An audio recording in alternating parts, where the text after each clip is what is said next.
Bismillah, elhamdülillah, ve salatu ve selamu ala Resulillah. Allah Taala insandı har kандай абалдарда сынайт. Анткени бул жашоо өзү сыноо жашоосу.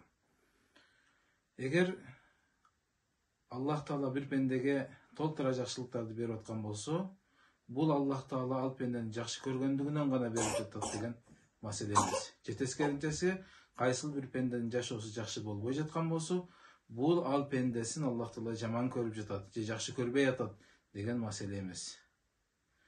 İnsandı Allah Taala жақшылықтарды беріп, анын шүгүрүн сынаса, жамандыктарды, кыйынчылыктарды салып башына, анын сабырын сынайт. Демек Аллах Таала кээде берип сынаса, кээде алып сынайт.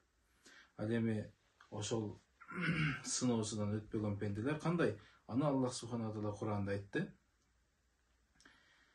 فَأَمَّا الْإِنسَانُ إِذَا مَا ابْتَلَاهُ رَبُّهُ فَأَكْرَمَهُ وَنَعَّمَهُ فَيَقُولُ رَبِّي أَكْرَمَنِ. Ал эми инсан качан аны Роббиси сынай турган болсо, жана ага аны кадыр-бартуу кылса, сый-урматтуу кылса, ал кайсыл жерлерге барса, сый-урматтын үстүндө жүрсө, адамдар аны урматтап турган болсо, وَنَعَّمَهُ ага толтура жакшылыктарды берген, балдары, малы, мүлк, колунда байлык, бийлик, мына ушундай нерселерди берип турган болсо, Кудай Таала мага мени урматтады, жакшылык кылды деп айтат. وَأَمَّا إِذَا مَا ابْتَلَاهُ качан аны дагы сынай турган болсо, فَقَدَرَ عَلَيْهِ رِزْقَهُ فَيَقُولُ رَبِّي أَهَانَنِ. Жана анын рызкысын өлчөлүү, ченелүү гана кылып койгон болсо, бирде жеткирет, бирде жетпейт, тапкан, иштеп тапкан акчасы балдарына кээде жетип калат, кээде жетпей, жептеп жетет. Мына ушундай өлчөлүү болуп калган болсо, Кудай Таала мени ушундай бир кордоп атат, мага жакшылык кылбай атат деп айтат деп, бул Кудай Таала мына ушул өзүнүн сыноосунан өтпөй кала турган пенделерин айта турган сөзүн айтты. Калла, жок, андай эмес.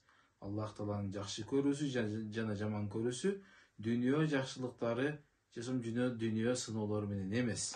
Кудай Тааланын пендеге берген эң чоң жакшылыгыны муфассир алымдар айтышат, Аллах Таалага итаат кылып, өзүнүн Роббисин таанып турган болсо кайсы пенде, мына ушуга Аллах Таала эң чоң жакшылык бериптир. Эгер өзүнүн Роббисин тааныбай жаткан болгон болсо, буга Аллах Таала демек эң жаман нерсе бериптир. Мына ушул Аллах Тааланын пендени жакшы көрүү жана жаман көрүү үчүн берген нерселер деп айтты. Аллах Таала бардыгыбызды өзүн тааныган жана бул жашоодо сыноолордон ийгиликтүү өтүүчүлөрдөн кылган болсун. Ассаламу алейкум ва рахматуллахи ва баракатух.